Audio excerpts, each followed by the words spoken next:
Hello everyone, welcome to my channel. कैसे हैं आप सब? आई होप आप सब स्वस्थ और मस्त होंगे और अपनी पढ़ाई अच्छी तरीके से कर रहे होंगे। तो फ्रेंड, जैसा कि आपने थंबनेल में देख ही लिया होगा, आज का जो हमारे वीडियो का टॉपिक है वो है मोस्ट इंपॉर्टेंट 75 टॉपिक्स। ठीक है, केमिस्ट्री के वो 75 टॉपिक जो कि आपके पूरी बुक का निचोड़ है। ठीक है, मैक्सिमम हर पेपर में आपके ये क्वेश्चन आते हैं। ठीक है, तो कौन कौन से वो इंपॉर्टेंट टॉपिक हैं आज हम उसको देखते हैं। और सबसे बड़ी इंपॉर्टेंट बात वो ये है कि सबको हम लोग देखेंगे चैप्टर वाइज। ठीक है, कौन कौन से चैप्टर में कौन कौन से में कितने इंपॉर्टेंट टॉपिक्स हैं। ठीक है, तो सारे चैप्टर और टॉपिक्स के नेम मैंने सारे मेंशन कर रखे हैं, बस उसको एक एक करके आपको समझना है। कॉपी पेन लेके बैठ जाइए और एक एक टॉपिक को सारे नोट करते रहिए। ठीक है, या तो आप स्क्रीनशॉट भी ले सकते हैं। जैसे कि चैप्टर वन आप जानते हैं, हमारा चैप्टर वन है विलियन। ठीक है, केमिस्ट्री में आपकी क्लास 12 की केमिस्ट्री में सबसे पहला जो चैप्टर है वो है विलियन। ठीक है, सॉल्यूशन। तो उस चैप्टर विल में सॉल्यूशन में कौन कौन से इंपॉर्टेंट टॉपिक हैं? जैसे सबसे पहला है विलयन तथा विलयनों के प्रकार, है ना। विलयन, solution and types of solution आपको पढ़ना है। विलयन क्या होते हैं, कितने प्रकार के होते हैं, और विलयनों के प्रकार भी पढ़ने हैं। ठीक है, उसके बाद दूसरा टॉपिक है हेनरी का नियम। हेनरी का नियम क्या होता है, इस पर भी मैंने स्पेशल वीडियो बना रखी है, आप देख सकते हैं जाकर मेरे चैनल पर विजिट करके। ठीक है, हेनरी का नियम क्या होता है, ये भी इंपॉर्टेंट टॉपिक है। सारे इंपॉर्टेंट टॉपिक ही आपको इस पर मिलेंगे। ठीक है, उसके बाद थर्ड है मोलरता। मोलरता क्या होती है, मोललता क्या होती है। ठीक है, मोलरता भी पढ़ना है आपको, कैसे निकाली जाती है मोलरता, क्योंकि इसकी भी डिफिनेशन होती है और इससे रिलेटेड आपके न्यूमेरिकल्स भी पूछे जाते हैं। फिर होता है मोल प्रभाज। मोल प्रभाज यानी मोल अंश, मोल प्रभाज कहिए या मोल अंश कहिए। ठीक है, कहीं कहीं उसको मोल प्रभाज कहा जाता है या कहीं पर आपसे मोल अंश भी पूछ लिया जाता है। तो ये जो चैप्टर है इसमें आपके न्यूमेरिकल ज़्यादा होते हैं। ठीक है, और डिफिनेशंस होती हैं, तो इसको अच्छी तरीके से तैयार करके जाइएगा। उसके बाद आता है आपका 6 टॉपिक, राउल्ट का नियम। राउल्ट का नियम क्या होता है, राउल्ट के नियम के बारे में आपको पढ़ के जाना है और इससे रिलेटेड भी आपसे क्वेश्चन पूछे जाते हैं। फिर आदर्श तथा अनादर्श विलयन। सॉल्यूशन जो होता है वो हमारा एक आइडियल होता है और एक अनआइडियल होता है, यानी आदर्श और अनादर्श विलयन, यानी आदर्श और अनादर्श विलयन कैसा होता है उसके आपको पढ़ के जाना है डिफिनेशंस। ठीक है, उसके बाद 8 टॉपिक है परासरण तथा परासरण दाब। परासरण क्या होता है आपको समझना है। ठीक है, फिर उसके बाद परासरण दाब है ना, फिर आपको पढ़ना है परासरण दाब। परासरण तथा परासरण दाब ये दोनों आपको पढ़ के जाना है अच्छी तरीके से। आप चैप्टर वन में केवल यही जो इंपॉर्टेंट टॉपिक है वो आप इसको अच्छी तरीके से लिख लीजिए, इसको इसी को आपको तैयार करके जाना है। मैक्सिमम जो टॉपिक्स हैं आपके वो यही पूछे जाते हैं। ठीक है, अब हम लोग बढ़ते हैं चैप्टर 2 की तरफ। ठीक है, फिर आपका चैप्टर 2 यानी विद्युत रसायन, है ना, इलेक्ट्रोकेमिस्ट्री जिसको आप लोग बोलते हैं। इसमें क्या क्या इंपॉर्टेंट टॉपिक्स हैं वो हम लोग देख लेते हैं। साला जो 9 टॉपिक्स है वो है विद्युत चालकों के प्रकार। हमारे जो विद्युत चालक होते हैं कितने टाइप्स के होते हैं वो आपको समझना है और आपको विद्युत चालक के बारे में पढ़ना है पूरा। ठीक है, उसके बाद 10th टॉपिक आता है विशिष्ट चालकत्व या चालकता। कहीं कहीं विशिष्ट चालकता कहा जाता है या फिर कहीं कहीं विशिष्ट चालकत्व भी आपसे पूछा जा सकता है। ठीक है, तो विशिष्ट चालकत्व या चालकता में कन्फ्यूज ना होइएगा, इसको भी अच्छी तरीके से पढ़ लीजिएगा। ये भी इंपॉर्टेंट टॉपिक है जहाँ तक कि आपसे अति लघु में लघु में पूछा जाता है। ठीक है, 2 से 5 नंबर में क्वेश्चन ये आता है। अगला टॉपिक है मोलर चालकता। ठीक है, अभी आपने चैप्टर में पढ़ा था मोलरता। मोलरता वो चीज़ अलग होती है और यहाँ पर मोलर चालकता है। यहाँ पर मोलर चालकता एक चीज़ ध्यान रखिएगा, ये जो आपके शुरू के चैप्टर 1, चैप्टर 2, चैप्टर 3, ये 3 चैप्टर जो होते हैं इससे आपको न्यूमेरिकल ज़्यादा पूछे जाते हैं। तो इसको अच्छी तरीके से तैयार करके जाइएगा। न्यूमेरिकल मैक्सिमम आपके न्यूमेरिकल जो होते हैं वो मैक्सिमम 20 नंबर से पूछे आते हैं। ठीक है, तो अगर आप अच्छी तरीके से 3 चैप्टर शुरू के समझ लेंगे और इससे टॉपिक जो हैं जिससे क्वेश्चन बनते हैं उसको आप अच्छी तरीके से तैयार कर लेंगे तो समझ लिए आपके 20 नंबर बिल्कुल फिक्स हो जाएंगे चैप्टर शुरू के 3 चैप्टर से। ठीक है, तो मोलर चालकता क्या होती है ये समझ लीजिएगा। फिर कोलराउस का नियम।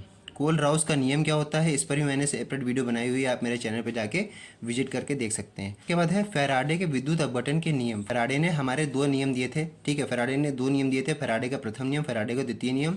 इस पर भी मैंने सेपरेट वीडियो बनाई है, मेरे चैनल पर विजिट करके आप देख सकते हैं। सब कुछ आपको मिल जाएगा मेरे चैनल पर। ठीक है, और चैनल पर नए हैं तो एक बार चैनल को सब्सक्राइब कर लीजिएगा ताकि इस तरह की इंपॉर्टेंट वीडियो आपको और भी मिलती रहे। ठीक है, उसके बाद फिर इलेक्ट्रोड क्या होता है ये भी आपको पढ़ना है। ठीक है, इलेक्ट्रोड विभव क्या होता है, इलेक्ट्रोड विभव, ये सब इंपॉर्टेंट टॉपिक है आपके चैप्टर 2 में। ठीक है, फिर आते हैं हमारे इलेक्ट्रिक सेल होते हैं हमारे, ये आपको पढ़ के जाना है कौन कौन से होते हैं। सीसा संचायक सेल और भी वगैरह भी विद्युत सेल होते हैं, बहुत इंपॉर्टेंट होते हैं। फिर विद्युत रासायनिक श्रेणी के बारे में आपको पढ़ के जाना है। सीरीज कौन सी सीरीज होती है वो भी आपको पढ़ के जानी है। सेल का विद्युत वाहक बल।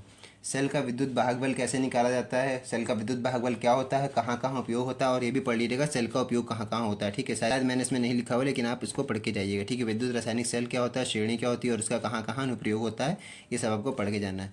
तो ये था हमारे चैप्टर 2 का मोस्ट इंपॉर्टेंट टॉपिक्स है जो कि आपको अच्छी तरीके से तैयार करना है। अब हम लोग बढ़ते हैं चैप्टर 3 की तरफ। ठीक है, चैप्टर 3 में हम लोग बढ़ते हैं। चैप्टर 3 है अभिक्रिया की दर या वेग। अभिक्रिया की दर या वेग सबसे पहले आपको इसमें पढ़ना है। फिर है वेग नियम या दर व्यंजक। वेग का नियम या फिर दर व्यंजक निकालना रहता है उसमें। ठीक है, आपको वो पढ़ना है। 21 टॉपिक है हमारा अभिक्रिया की कोटि ज्ञात करने की विधियां आपको बतानी है। अभिक्रिया की कोटि कैसे ज्ञात की जाती है, प्रथम आपने पढ़ा होगा, अच्छी तरीके से उसको भी तैयार कर लीजिएगा। अभिक्रिया की कोटि क्या होती है, ठीक है, और ये सब इसको कैसे ज्ञात करा जाता है, ये भी इसकी विधिया भी आप पढ़ लीजिएगा। फिर है अर्धायु काल, ये मोस्ट इंपॉर्टेंट होता है। अर्धायु काल आपको जानना है, अर्धायु काल होता क्या है और उसको कैसे डिफिनेट किया जाता है, कैसे उसको न्यूमेरिकल लगाए जाते हैं, ठीक है।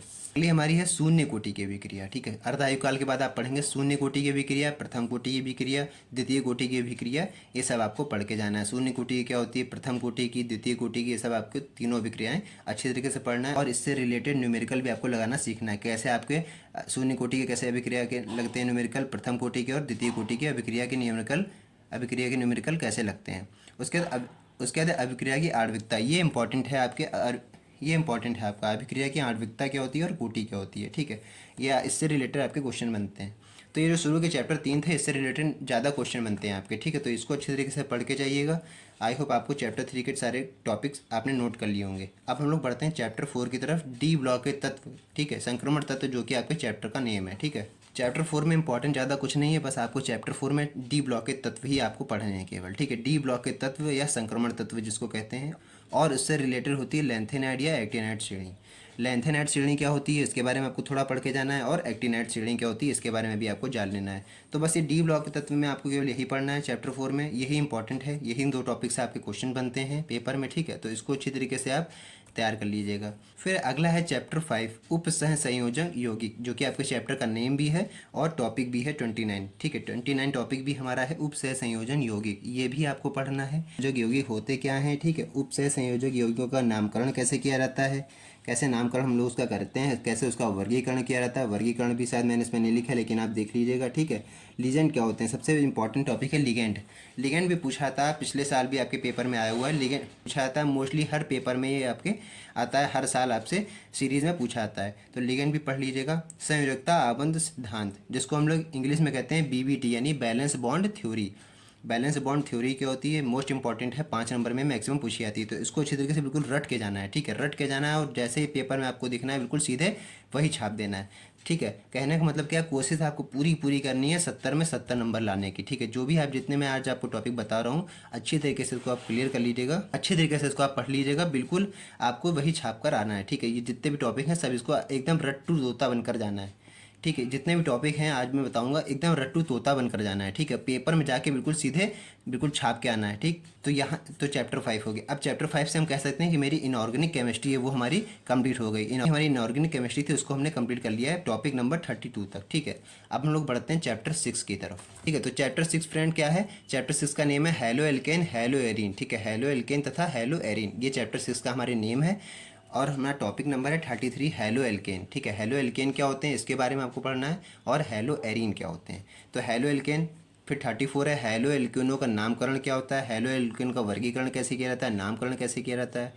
उसके बाद आती है 35 वुड्स रिएक्शन, वुड्स अभिक्रिया, ये भी इंपॉर्टेंट आपको टॉपिक है मेरे। तो मेरे चैनल पर विजिट करेंगे तो आपको ये वुड्स रिएक्शन पर भी वीडियो मिल जाएगी, ठीक है। उसके बाद SN1 तथा SN2 अभिक्रिया, ये भी आपको इंपॉर्टेंट टॉपिक है। SN1 तथा SN2 अभिक्रिया क्या होती है, इसके बारे में आपको थोड़ा पढ़ के जाना पड़ेगा, ठीक है। ये भी आपसे कहीं ना कहीं पूछ ली जाती है, ठीक है। तो ये हैलो एल्केन का पूरा हो गया। अब हम लोग बढ़ते हैं हैलो एरीन, ठीक है। हैलो एल्केन तथा हैलो एरीन दोनों एक ही चैप्टर में है, ठीक है। तो ये हैलो एल्केन का पार्ट हो गया। अब हम लोग बढ़ते हैं हैलो एरीन। हैलो एरीन में क्या क्या पढ़ना है, सबसे पहले तो आपको हैलो एरीन ही पढ़ना है।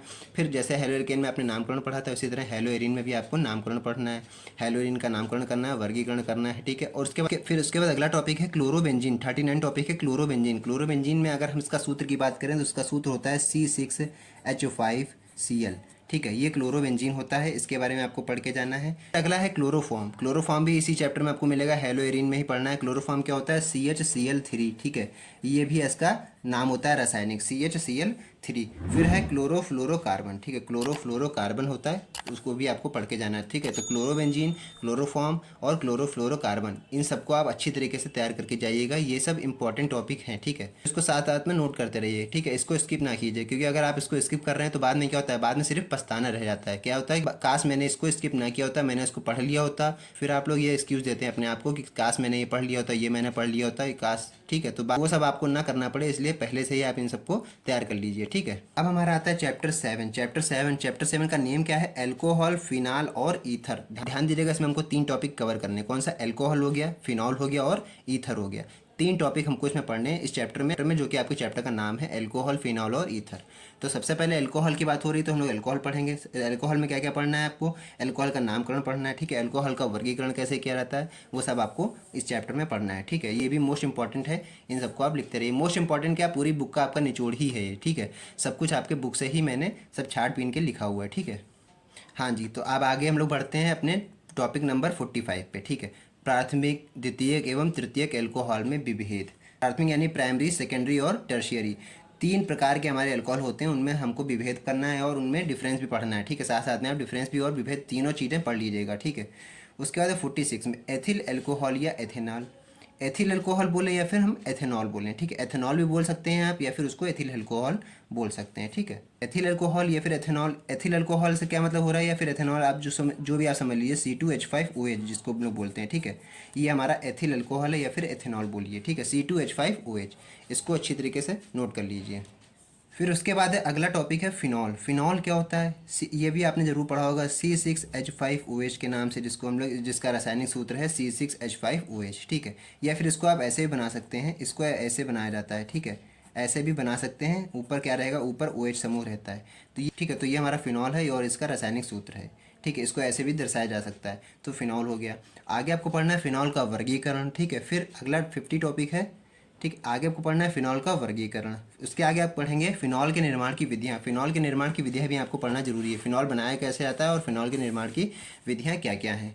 उसके बाद आपको पढ़ना है ईथर, ठीक है। देखिए, मैंने क्या क्या पढ़ लिया, एल्कोहल पढ़ लिया, फिनॉल पढ़ लिया, क्या बचा है, ईथर बचा हुआ है, ठीक है। 3 जो टॉपिक थे आपके, उसमें से मैंने आपको 2 बता दिए, अब तीसरा बचा हुआ है। तीसरा बचा है 51 टॉपिक है आपका ईथर तथा ईथरों का वर्गीकरण। सबसे पहले तो आपको ईथर पढ़ना है, उसके बाद ईथरों का वर्गीकरण कैसे किया जाता है, ठीक है, वो भी इंपॉर्टेंट है, ठीक है। जैसे जिस प्रकार से आपको फिनाल पढ़ा, फिनाल का वर्गीकरण करा है, उसी प्रकार से ईथर और ईथरों का वर्गीकरण भी आपको करना है।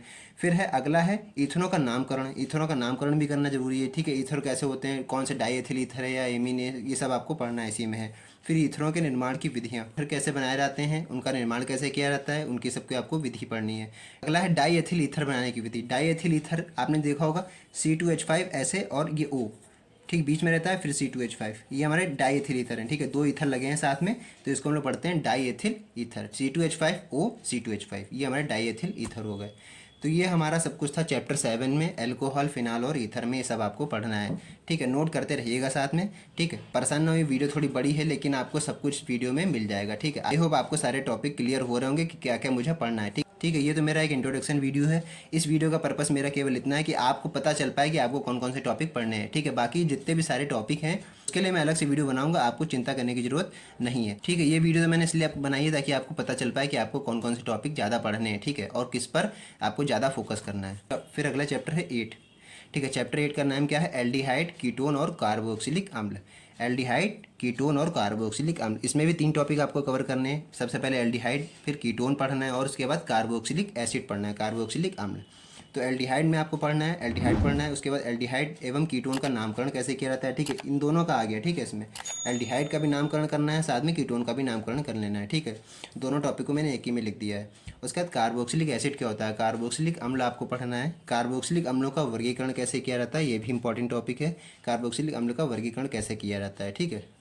और उसके बाद पढ़ना है आपको कार्बोक्सिलिक अम्लों का नामकरण। कार्बोक्सिलिक अम्लों का नामकरण कैसे किया जाएगा, ठीक है। कार्बोक्सिलिक अम्ल का वर्गीकरण तो आप कर लेंगे, उसके बाद नामकरण कैसे किया जाता है। तो ये सब हमारा इंपॉर्टेंट था चैप्टर 8 में, ठीक है। फिर अगला है हमारा चैप्टर 9, ठीक है। परेशान ना होइए, हम लोग बस अपने टॉपिक के समीप आ गए, ठीक है। 60 नंबर पर हम लोग पहुँच चुके हैं, ठीक है। तो चैप्टर 9 में हम लोग देख लेते हैं क्या क्या पढ़ना है, कौन कौन से इंपॉर्टेंट टॉपिक हैं। सबसे पहला तो आपने देख ही लिया होगा स्मिट अभिक्रिया, ये भी आपने बहुत बार इसका नाम सुना होगा, पेपर में भी आपने इस क्वेश्चन को बहुत देखा होगा।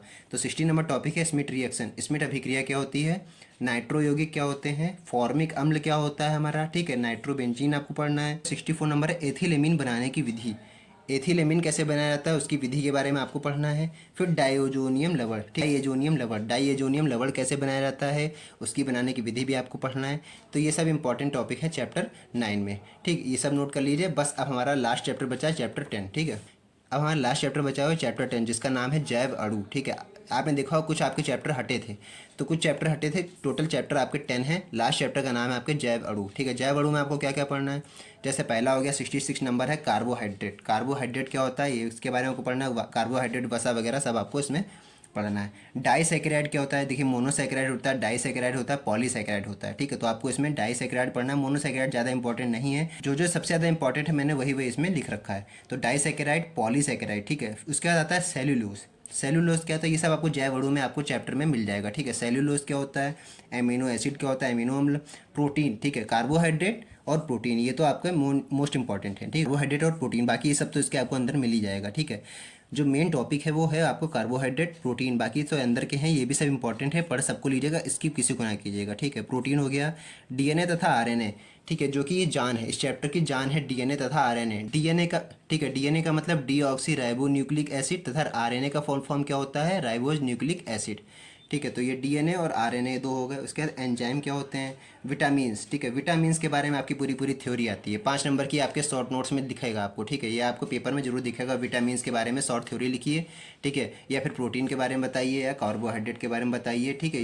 या फिर सेल्यूलोज की, या फिर डीएनए तथा आरएनए में अंतर भी पूछ लिया जाता है आपसे, ठीक है। तो ये सब अच्छी तरीके से पढ़ के जाइएगा।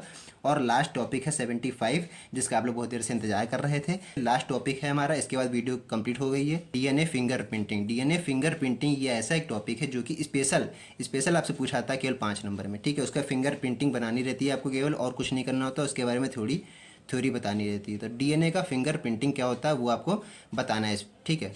तो अच्छे तरीके से मान के जाइए, इस कम से कम इस चैप्टर 10 से ही आपका कम से कम नहीं तो 10 नंबर का फंसता है, ठीक है। 10 से 15 नंबर इसी से केवल आते हैं आपके चैप्टर 10 से। और ऐसा ये पार्ट है, ये एक ऐसा पार्ट है, पूरा थ्योरेटिकल पार्ट है, इसमें कोई न्यूमेरिकल नहीं है, कोई आपको रिएक्शन नहीं लिखनी है, बस आपको ज़्यादा से ज़्यादा थ्योरी पढ़नी है इसमें। देखिए कार्बोहाइड्रेट में आपको क्या है, थ्योरी पढ़नी है, प्रोटीन के बारे में आपको पढ़ना है, विटामिन है क्या, थ्योरी है, डीएनए और आरएनए में क्या अंतर है, ये सब आपको थ्योरी पढ़नी है। हाँ बस थोड़ा सा डीएनए की फिंगरप्रिंटिंग में आपको थोड़ा सा ध्यान देना रहेगा, ठीक है। फ्रेंड्स, ये आज की वेरी इंपॉर्टेंट वीडियो थी। इसको आप तो इन टॉपिक्स को, जितने भी टॉपिक्स मैंने आपको 75 टॉपिक्स आज की इस वीडियो में बताए, उन सभी टॉपिक्स को आप अच्छी तरीके से तैयार कर लीजिए और एक जगह इसको कहीं अपनी कॉपी में नोट कर लीजिए, ठीक है। फ्रेंड्स, आई होप आपको वीडियो अच्छी लगी होगी। चैनल पर नए हैं तो एक बार चैनल को सब्सक्राइब कर लीजिएगा, ताकि इस तरह की और भी इंपॉर्टेंट वीडियो आए तो वो आपको सबसे पहले उसका नोटिफिकेशन मिल सके। तो फ्रेंड्स, इस वीडियो को अपने फ्रेंड सर्किल में भी जितना हो सके ज़्यादा से ज़्यादा शेयर कीजिए, ताकि आपके फ्रेंड्स की भी हेल्प हो सके। और फ्रेंड्स, आज की वीडियो में इतना ही, मिलते हैं नेक्स्ट वीडियो में, तब तक के लिए जय हिंद।